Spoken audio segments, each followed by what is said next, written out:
రేపు ఐపీఎల్ 2025 భాగంగా Sunrisers Hyderabad versus Gujarat Titans match ఆడబోతున్నారు. అసలు ఈ మ్యాచ్లో ఎలా జరగబోతున్నాయి బ్యాటిల్స్ అనేవి మనం ఈ వీడియోలో తెలుసుకుందాం. అలానే ఎస్ఆర్హెచ్ గత 3 మ్యాచ్లుగా వరుసగా ఓటమి పాలు చూస్తూ వస్తున్నారు. అలానే గుజరాత్ టైటన్స్ అయితే అవే వెళ్ళి వాళ్ళు ఆర్సీబీని ఓడించి ఘన విజయంతో వాళ్ళు చాలా అగ్రెసివ్గా కనబడుతూ ఉన్నారు.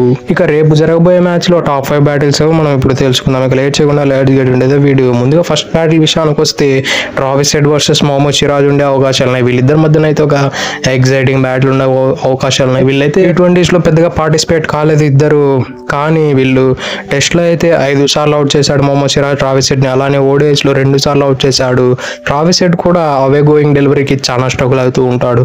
ఈవెన్ లాస్ట్ మ్యాచ్ జరిగిన కేకేఆర్ పైన కూడా వైభవ్ అరోరా అవుట్ స్వింగర్స్ తోనే అవుట్ చేసి మన ట్రావిస్ హెడ్ ని. కాబట్టి ట్రావిస్ హెడ్ కి అవే గోయింగ్ డెలివరీ అయితే చాలా స్ట్రగుల్ అవుతూ ఉన్నాడు. అది కూడా ప్రాపర్ గా ఎగ్జిక్యూట్ చేసి ప్రాపర్ ఫీల్ సెట్స్ తో చేసినట్లయితే డెఫినెట్లీ అక్కడ ట్రావిస్ హెడ్ చిక్కుకునే అవకాశాలు ఉన్నాయి. అలానే మొహమ్మద్ సిరాజ్ కూడా చాలా మంచి ఫామ్ లో ఉన్నాడు. అతడైతే ఆర్సీబీ పైన ఏకంగా 3 వికెట్లు తీసి కేవలం 4.8 ఎకానమీ మెయింటైన్ చేసి man of the match award కూడా గెలిచాడు. ఈవెన్ అలానే ఆర్సీబీని కేవలం 160 రన్లకు రిస్ట్రిక్ట్ చేయడంలో ముఖ్య పాత్ర పోషించాడు మొహమ్మద్ సిరాజ్. కాబట్టి వీళ్ళిద్దరి మధ్యన ఒక టాప్ నాచ్ బ్యాటిల్ జరిగే అవకాశాలు చాలా ఎక్కువగా ఉన్నాయి. ఇక నెంబర్ 2 విషయానికి వస్తే శుభ్మన్ గిల్ వర్సెస్ మొహమ్మద్ షమి. ఇక వీళ్ళిద్దరి మధ్యన స్టాట్స్ చూసుకుంటే ఇప్పటివరకు 36 బాల్లలో పార్టిసిపేట్ చేయగా అందులో 41 రన్లు కొట్టాడు. యావరేజ్ చూస్తే 20.5గా ఉంది. స్ట్రైక్ రేట్ చూస్తే 113గా ఉంది. అలానే 2 సార్లు అవుట్ చేశాడు మొహమ్మద్ షమి.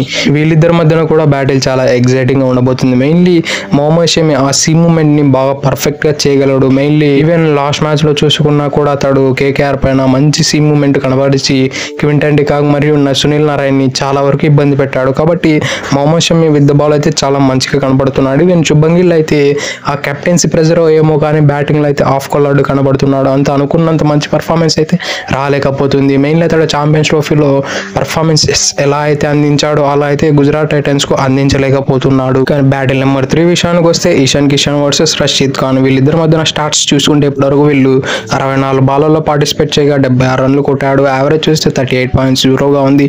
స్ట్రైక్ రేట్ చూస్తే 118.3గా ఉంది. అలానే 2 సార్లు అవుట్ అయ్యాడు రషీద్ ఖాన్ బౌలింగ్ లో ఇషాన్ కిషన్ అయితే ఫస్ట్ మ్యాచ్ సెంచరీ కొట్టాడు. ఆ తర్వాత 3 మ్యాచ్లు ఫెయిల్ అయిపోయాడు. సింగిల్ డిజిట్ కి అవుట్ అయిపోయాడు.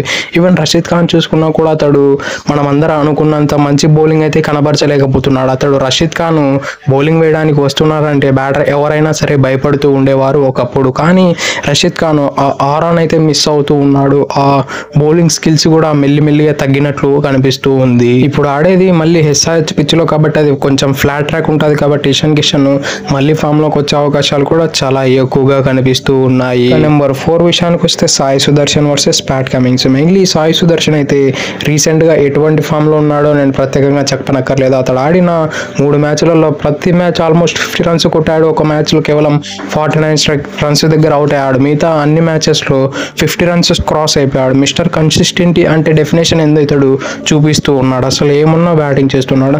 అంత ప్రాపర్ కన్సిస్టెన్సీతో బ్యాటింగ్ చేయాలంటే చాలా కష్టం ఏ బ్యాటర్ కైనా. కానీ ఇతడు చూపిస్తున్నాడు. ఇతడినైతే యావరేజ్ అది తనని స్ట్రైక్ రేట్ తక్కువగా ఉంది, అతడు యాక్సిలేట్ చేయలేడని ఎన్నో విమర్శలు వస్తున్నాయి. కానీ ఎండ్ ఆఫ్ ద ఇన్నింగ్స్ చూసినట్లయితే ఆ స్ట్రైక్ రేట్ అయితే ఎట్టలేదని 150 to 170 అయితే డీసెంట్ గా మెయింటైన్ చేస్తున్నాడు. అది చాలా పెద్ద స్ట్రైక్ రేట్ కూడా. ఇక ప్యాట్ కమిన్స్ కూడా అతడు బౌలింగ్ లో పెద్దగా రన్స్ అయితే లీక్ చేస్తూ ఉన్నాడు. అది ఎంతలా అంటే అతడు ఎస్ఆర్హెచ్ కి ఆడింది 1.5 సీజన్, అందులో 104 కన్సిడర్ చేసేస్తారంట యాజ్ ఎ బౌలర్ గా ప్యాట్ కమిన్స్ ఒక్కడే. అంటే అతడు అంత వరస్ట్ బౌలింగ్ కనబరుస్తున్నాడు. యాజ్ ఎ కెప్టెన్ గా అయితే చాలా మంచిగా అయితే ప్రూవ్ చేసుకుంటూ వస్తున్నాడు. యాజ్ ఎ బౌలర్ గా అయితే చాలా వరస్ట్ పర్ఫార్మెన్స్ అందిస్తున్నాడు ఎస్ఆర్హెచ్ టీమ్ కు. ఇక బ్యాటిల్ నెంబర్ 5 విషయానికి వస్తే henry Klaasen versus Sai Kishore. వీరిద్దరి మధ్యన కూడా ఒక ఎగ్జైటింగ్ బ్యాటిల్ ఉండబోతుంది. మెయిన్లీ హెన్రీ క్లాసెన్ అయితే ఆ నెంబర్ 4 నెంబర్ 5 స్పాట్ లో వచ్చి ఏ బౌలర్ అనే కనకరం చూపించకుండా అతడు పెద్ద హిట్లు కొడుతూ ఉంటాడు. సాయి కిషోర్ కూడా ఎటువంటి బ్యాటర్ అని చూడకుండా అతడు కూడా అతనైన లైన్ లెంత్లతో అతనైన పేస్ వేరియేషన్స్ తో ఎటువంటి బౌలర్ అయినా బోల్టా కొట్టించేవాడు. కాబట్టి ఇదైతే చాలా క్రిటికల్ గా ఉండబోతుంది. మెయిన్లీ సాయి కిషోర్ ఎలా హెన్రీ క్లాసెన్ లాంటి పెద్ద బ్యాటర్ ని ఆపగలుగుతాడు, లేదంటే హెన్రీ క్లాసెన్ ని తన కౌంటర్ అటాక్ చేస్తాడా అనేది మనం రేపటి వరకు వేచి చూడాల్సింది. ఈ బ్యాటిల్ అయితే ఒక ఎల్ క్లాసికో బ్యాటిల్ అని చెప్పుకోవడానికి ఎటువంటి సందేహాలు లేవు.